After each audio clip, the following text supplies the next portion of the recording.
Volkswagen has enjoyed some success with its ID family of EVs worldwide, and the ID.4 has been the biggest reason. The first of its mass market EVs, the ID.4 was very well received, especially in Europe. While Volkswagen's ID family has grown, there are lots of different models and so many more that are still expected. The whole movement towards electrification really started with this car. The MEB platform is now very successful. There's so much talk about possible alliances with the likes of even Mahindra with that platform. But really, like I said, it's the ID.4 that started it all. This has been World Car of the Year. There's a reason why it is so popular in different markets, and which is why it makes sense for it to be the first of the IDs to arrive in India as well. The 2021 World Car of the Year, the ID.4 has also recently been given some massive upgrades. They are just coming to market now in Europe. The big headline is a new electric motor on the car and a bump up on power. The motors now have a reinforced structure with an updated heatsink and rotor with stronger permanent magnets, and this offers higher phase currents, which also translates to more power. Both the rear wheel and all-wheel drive ID.4 get the new motor, but only on the models with a longer range 77 kWh battery. The base variants with the 58 kWh pack have the older motor still. And I have driven the updated car. It is the one we will get in India. Now, since we first started talking about the ID.4 coming to us, a lot has changed. There are a lot of potential rivals already in the market, the likes of the Ioniq family, for example, or even the EV6. So it may make a lot of sense then why Volkswagen is also looking at the GTX already. Because what you get here is not just a flagship, not just an electric vehicle, but one that's also dynamic and that promises some fun driving.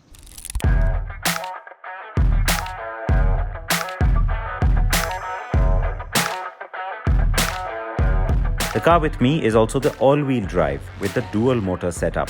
And yes, both the motors are the new updated kind.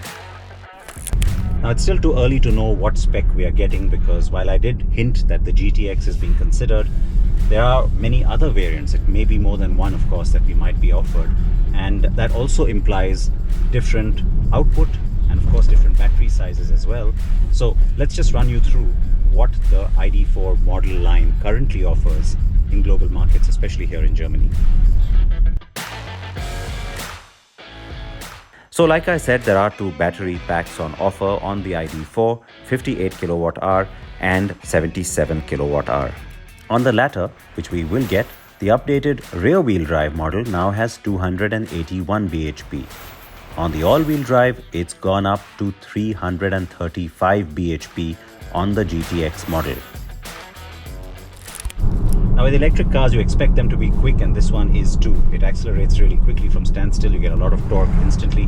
But I think the update that's been done recently when it comes to not just the battery itself or offering more output, but it's also the motor that's been completely changed, and that actually goes across the family now. So this is something that becomes of value to us, because the car we get will have all of those updates already built in. The WLTP range on the pre-update model was 480 kilometers, which is good given that the USP is sporty performance. But Volkswagen promises more now, though those figures are not out as yet. DC charging has been upgraded from 125 kilowatt to 175 kilowatt, but with homologation still underway, we don't really have the actual time that it takes to get to a full charge. The cabin is very VW-like, less buttons and more attention to functionality.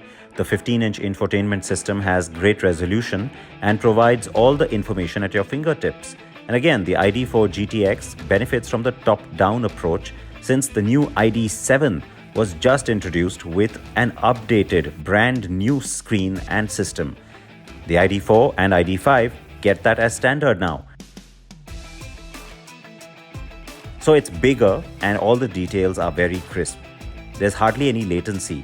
The screen also now has a new shortcut menu bar that allows you to access the functions that you need most while driving.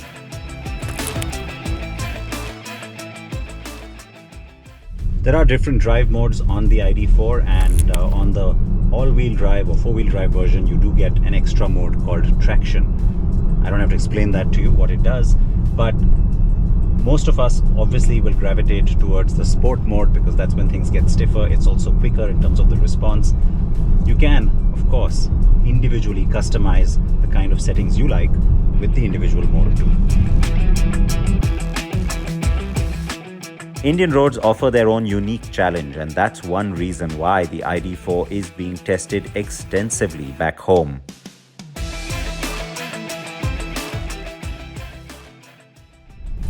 From the perspective of our roads, right now, I can tell you that it's the ride quality that's going to appeal to a lot of people. I am in comfort mode right now, but even when you switch to sport, while, like I said, everything sort of becomes a little bit more performance-oriented, it doesn't change the fact that you still have a very supple, very comfortable ride quality.